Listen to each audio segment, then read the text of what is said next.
when it comes to money, one of the things that we all have in common, and it actually doesn't matter if you consider yourself a Christian or not, this is true for all of us.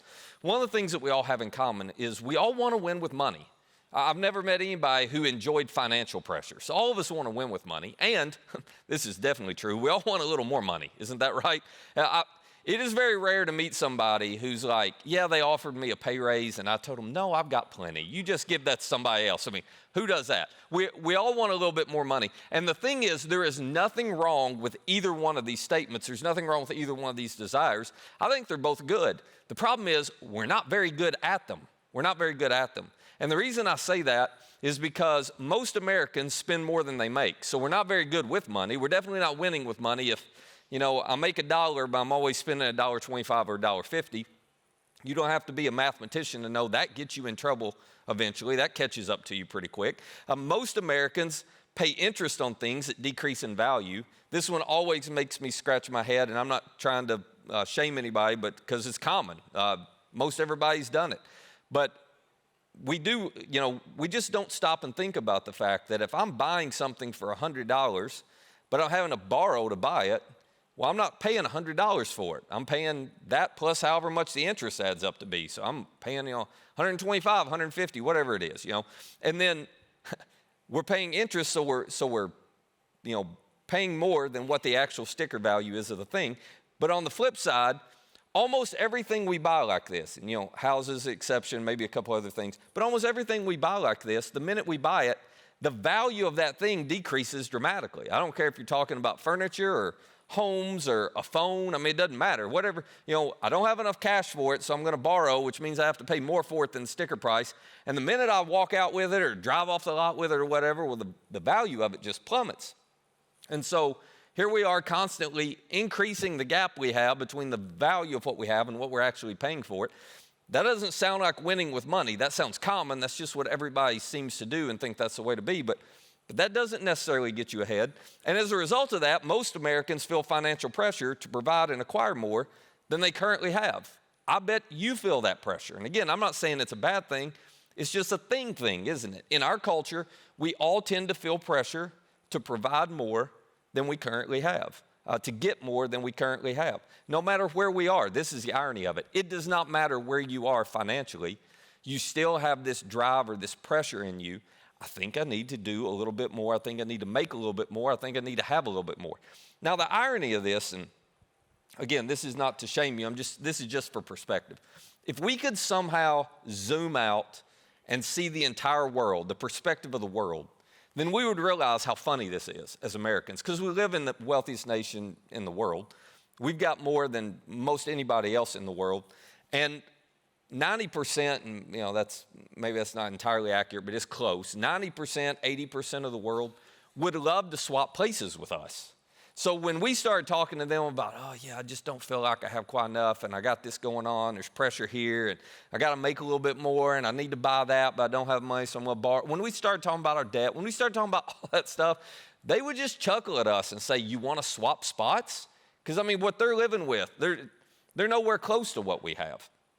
So they scratch their heads when they look at us Americans and go, financial pressure, do you not realize everything you have? But I know, that's a little naive of me to say we should view life that way, because we do live in America, and in our culture, we're a bit isolated, aren't we? We just see our world and not the entire world. And so because of that, we feel all this pressure, which is why this study just came out last month. 75% of Americans feel financial pressure right now. Well, of course we do. There's the inflation and the price of everything's gone up, and on and on and on.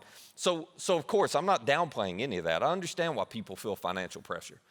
But 75% of us, 3 out of 4 of us in this room, feel financial pressure. That has an impact, doesn't it? Not just on our finances. That has an impact on our mental health. That has an impact on our relationships, on and on it goes. And as I told you last week, 3 out of 5 Americans are living paycheck to paycheck. So 3 out of 5 of us in this room, if you're an average crowd, and you're not, you're better than that. But if you're an average crowd, 3 out of 5 of you would be going, okay, I'm just trying to go month to month, week to week to get by. And my question, and this is what I want to talk about for the next few minutes. My question is, why? Why do we feel such financial pressure? Why are we so stressed? And what's it doing to us? This is part 2, if you're just joining us, of a series we've been in called Money Monsters. We're talking about some skills to slay them. But the big idea of the series, if you're just catching up, the big idea of the series is being good with money is not just about knowing what to do with your money. Being good with money happens when you know what your money is doing to you. And money is doing something to all of us. Money has a pull. Money comes with some monsters. And I'm not saying money's bad, money's a great thing, but you just have to be aware of the fact that with that money comes some monsters that naturally pull us in a certain direction. Monsters that are going to try to take us deeper and deeper and deeper until we can't see the light of day. And these monsters cannot be avoided. You can't structure your life in such a way it's like, oh no, I'm immune to all that. You're going to feel it. You have to figure out how to put the skills in place to slay the monsters that are inevitably going to come. Because these monsters are like a current. You think about the current of a river, you think about the current in an ocean. They're like that current. You cannot avoid it. The minute you get in the water, you feel the current. And if you're not intentional, you know this, if you're not intentional, that current is going to drag you in a very predictable destination. So when we go to the ocean or we're at a river or whatever, and my kids are getting in the water, you've had this experience, right? This happened to us recently. They're in the water and they're playing, and it takes about 5 minutes for me to have to whistle and be like, hey, back over here. They started in front of me. They're halfway down the beach. It's like, come back, come back, come back. Because they're not paying any attention. They don't even realize they've drifted. They're just like, no, we're having fun, but the natural current of the water is going to take them somewhere. Well, listen, if you are not aware of these money monsters, the natural current of your money is going to take you somewhere. You will have no clue you have drifted, and you will have no clue you've ended up in the place you've ended up, and your heart has ended up where it's ended up, and your relationships have ended up where they've ended up. You'll never see any of it. Especially, it's true of what we're going to talk about today. So last week, we talked about the first 2 money monsters, which are, if you're thinking about them, they're all connected. All 4 of them we're going to talk about. But these first 2 are on the surface. They're a little easier to spot. One is pride. One is a pursuit of more. Whenever you get money, money has a tendency to create some pride, some ego, some arrogance in us. Money also has a tendency to cause us to want more. I've never seen somebody, again, who got so much money, they're like, I don't ever want any more. I'm good. This week I had a chance to spend a couple hours with a guy who's worth $10 billion. You heard that right, with a B. Let me just clarify, he's not in Murray, in case you were wondering, okay? Not in Murray. But I had a chance to spend a couple hours with him. And you know what he spends his time doing? And this is not a bad thing. He spends his time figuring out how to turn his 10 billion into 20. That's what he thinks about. And you're like, oh, if I had 10 billion, I'd never. No, you wouldn't. I'm just telling you. All of us have this insatiable pursuit of more in us. That's just what money does to us. I'm not saying it's a terrible thing if you're intentional about it and you use it for good, and he's doing a great job of using it for good. But if we're not careful, we'll just always want more and more and more, and we'll never be content. We'll never be content. We'll always be unsatisfied with what we have. Today, we're going to talk about the third monster. This monster lives, it's connected to the first 2, but it lives below the first 2. It's a little deeper in the water. You can't see it. As a matter of fact, my biggest challenge today will be to convince any of you that you actually struggle with it. Because I've never met anybody who had the self-awareness to go, that's my problem. But I'm telling you, it is a problem for all of us. And it bleeds, this is why we're talking about it. It bleeds out, not just in our money decisions, it bleeds out in the relationships we have with all the people we love the most. It bleeds out into all the decisions we make that are not money related if we're not careful. So to introduce it to you, I want to take you all the way back to Jesus. So one day he's teaching a large crowd of people. Luke tells us there are thousands and thousands of people there that day. And he's teaching them, and in the course of his teaching, in this crowd of thousands, there are 2 brothers there who happen to spot each other. Now here's the thing about these brothers. They're in a fight. My guess is they've not been talking because their dad has died, and they're in an argument over the inheritance. I'm sure you've never seen this happen with a family. They're in a fight over the inheritance that they're trying to get from the dad. And one brother thinks he's not getting his fair shake. One brother thinks the other brother is cheating him out of some money. And so when these 2 guys spot each other as Jesus is talking, the brother who thinks he's getting the short end of the stick decides, this is my opportunity. Here's Jesus. Clearly he's popular. Everybody's listening to him. I'm going to get Jesus to side with me against my other brother, and then he'll have to do what I'm asking him to do. The peer pressure will be too much. And so a really awkward situation unfolds. The brother kind of works his way through the crowd to get to the front. And he interrupts Jesus right in the middle of his teaching. He says, I got a family problem I need you to solve. Now imagine this happening. I mean, you got thousands of people. It takes a lot of courage to do this. Clearly, this guy believes he is such in the right that Jesus is going to side with him. Otherwise, you don't take a chance on embarrassing, humiliating yourself with this. So even for all these people, he thinks, I'm going to embarrass and humiliate my brother. This is going to be incredible. So he tells Jesus the whole thing's happening. He says, all right, Jesus, what are you going to tell my brother to do? And Jesus does what Jesus often does, which is not directly answer the question.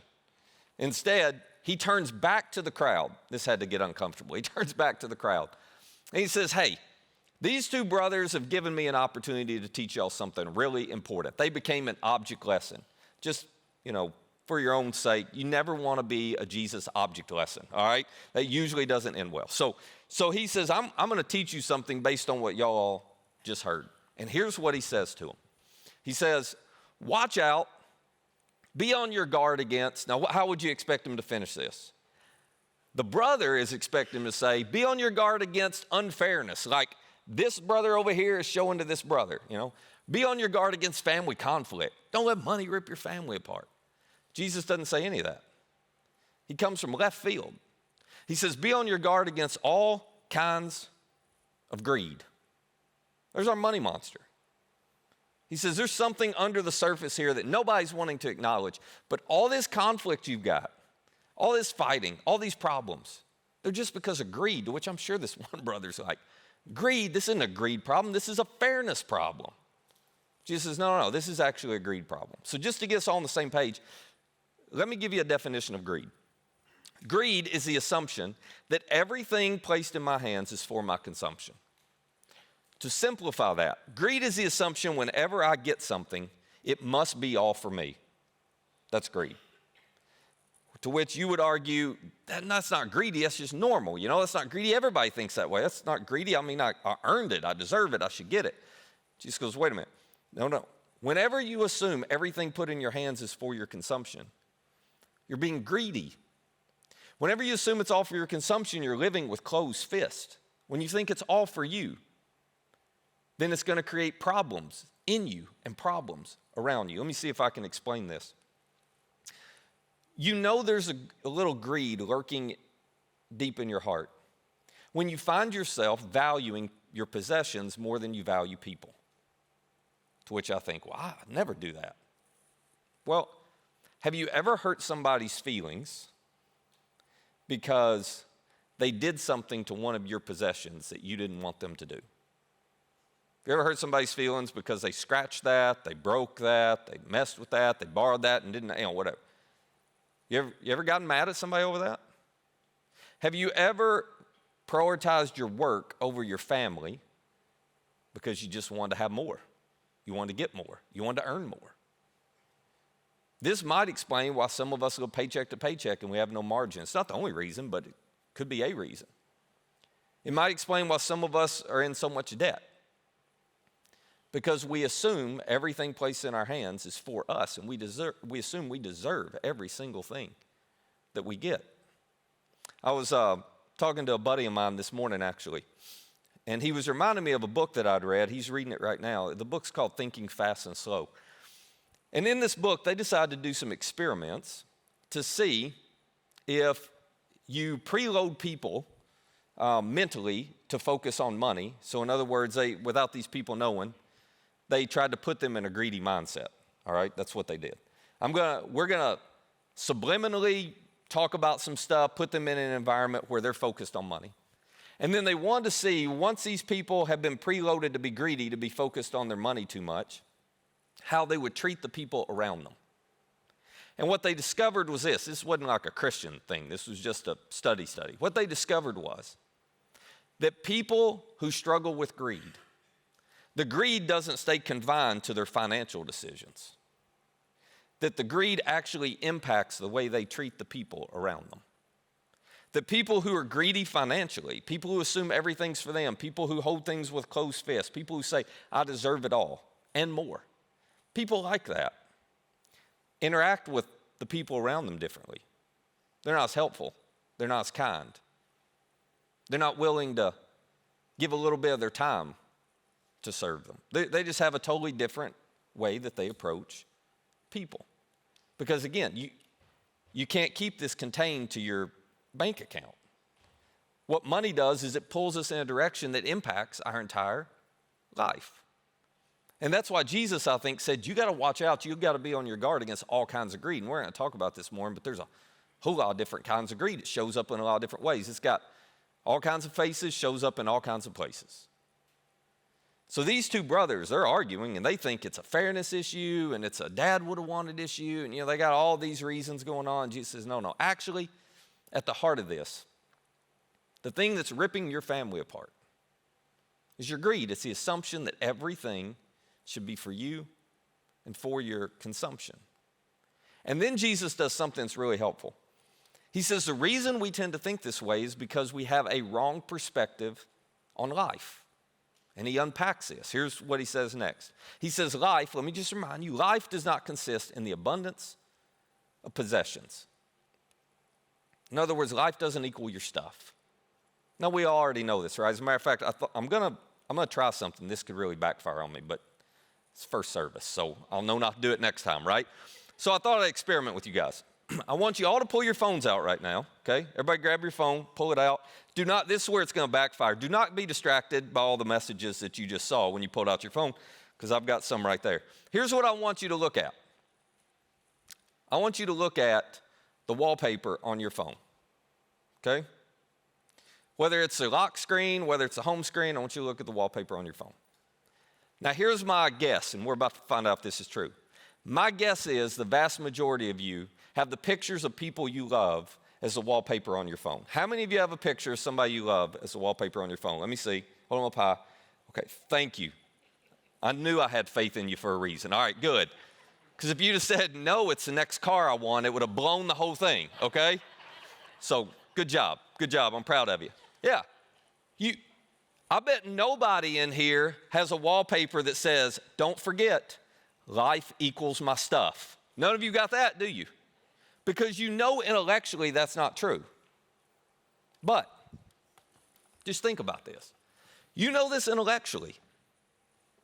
But practically, how many of us live as if life equals our stuff? Can you explain another reason why we spend more than we make? Why we have the debt that we have? Why we cheat our family because we work so many extra hours? Can you explain why we're so obsessed with the next thing and the next thing and the next thing? Think about how much time, mental energy you give to thinking about how to make the next dollar or buy the next thing or get to the next place. Practically, we live like life equals our stuff, and Jesus is going, that perspective takes you straight to greed. You have to believe life does not consist in the abundance of your possessions. You say, yeah, Matt, but the only reason I am where I am financially is because I love the people in my life so much. I just want them to have a better life than me, and I want to give them everything I want.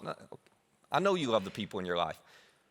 But the way you demonstrate that love is not to go into debt. The way you demonstrate that love is not to, not be around them to work to give them something, because they don't want something, they want you. That's how you actually demonstrate love. All you're teaching somebody when you get so obsessed with giving them more, all you're teaching them is, don't listen to what I say, watch what I do. Life actually equals stuff, and the only way you can be happy is if you have more. We all fall into this trap, and Jesus knew it. So here's what Jesus did. After he explains this to the whole crowd, and now this one brother, you can imagine, I'm sure he's red-faced and like, uh-oh, this is not going the way I thought. Then Jesus launches into a parable. If you're not familiar with a parable, it's just a made-up story. It's a fictional story. Jesus would tell these all the time, and he would always tell them to make a point, to teach a principle. And so he launches into this parable to try to drive this idea home. Here's what he says. He says, the ground of a certain rich man yielded an abundant harvest, which sounds like the average middle-class American. Now, I know none of us feel like, we've got abundance right now, and there's all this financial, I get all of that. But the point is, none of us have to work 7 days a week. That's abundance compared to most of the world. None of us, are wondering where our next meal's coming from. I mean, if we step back in spite of all the pressure and all the financial problems, we go, yeah, I do live a pretty abundant life. I'm good. So Jesus is describing a guy that could be any of us. Any of us. And this guy has a problem. He's actually got more than he expected. It's a good problem to have. He's got more than he expected. So Jesus says, again, made up story, right? So Jesus says, the guy thinks to himself, what shall I do? I got no place to store my crops. What am I going to do? I didn't have a plan for this. More came in than I thought was going to come in. What am I going to do? So, quick question for you. What are you going to do? What do you do when you get more than you thought you were going to get? What do you do when you get the pay raise? What do you do when, I don't know, someone in your family dies and you get an inheritance you didn't know was coming? What do you do when you get a bonus you didn't expect to be getting? What do you do anytime a little extra money comes in that you didn't know was coming in? What do you think? What do you do first? I bet it's something similar to the guy in Jesus' story. He says this, the guy decides, this is what I'll do. I'll tear down my barns, I'll build bigger ones, and there I'll store my surplus grain. And I'll say to myself, you've got plenty of grain laid up for many years. Take life easy, eat, drink, and be merry. Translate that into 2023. He said, I need to rent a storage unit. Maybe 2 or 3 of them. I can't park my car in my garage. It's full of stuff. I got to get some storage units too. Okay, it's what he did. And quite honestly, listen, most of us, if you're a business person, you get this. Most of us look at what this guy is thinking he's going to do and we go, that is so smart.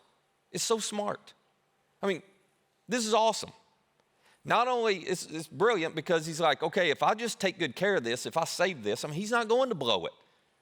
I'm just going to save it. Feels pretty responsible to me. I'm going to save it. And while I'm saving it, I'm going to tear down the barns I've got. I'm going to build bigger barns, which gives me a tax write-off on top of that. This is wonderful. Okay? If this guy had come and asked me for advice, this might have been the advice I gave the guy. I mean, it just makes perfect sense.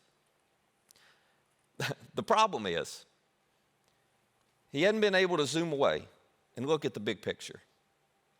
The problem is he had forgotten that everything placed in his hands was not for his consumption alone. And so Jesus, now remember, he's making up this story. So he could have had the guy do anything you want him to do, and he could have had this story end any way you want him to end. And honestly, in America, most of us read this story and we think what's going to come next is, and Jesus says, way to be responsible, and the guy lived happily ever after and enjoyed an early retirement. I mean, this is kind of the goal, isn't it? But Jesus doesn't take the story that way. Jesus says this next. He says, but God said to this guy who had more than he needed. Well, wait a minute. We kind of forgotten about God. Felt pretty self-sufficient here, didn't we? Nobody's mentioned God in the story. Nobody's thought about, I got all this extra the rich guy's saying, and God didn't cross my mind. Jesus says, yeah, it's actually a problem. But God said to him, you fool. I thought this was a wise, responsible choice. Jesus is going, nope, not actually in the big grand scheme of things. You fool. This very night, your life's going to be demanded from you. In other words, you're planning for years down the road, but you're actually dying tonight. Now, made up story, remember? But in this made up story, this guy's going to die. And then God asked the guy a question, then who will get what you have prepared for yourself? Now, every one of you knows the answer to that. Somebody else. That's the answer. You know the answer to that because you're hoping, you're not hoping, but you've thought about one day, if your parents or grandparents have something, one day you're going to get what they've got. So it's like, you're not hoping they die, but you just kind of know what's going to happen, So we all know the answer to this. Somebody else. Jesus says, yeah, so, it was nice planning. It was just too short-sighted. And then Jesus makes his point. He says, this is how it will be with whoever stores up things for themselves, with whoever lives greedy, but is not rich toward God. What in the world do you mean by rich toward God? Well, here's what Jesus meant. Jesus was not mad that the guy was thinking about the future. He was trying to help us understand this made-up guy wasn't thinking far enough into the future. That the guy was just thinking about himself. The guy was assuming everything was for his consumption. That the guy had lost sight of the fact that everything that had been placed in his hands, this abundance he had, It had come from God. And God had put it in his hands for a reason, but this guy wasn't using it for the reason God had put in his hands.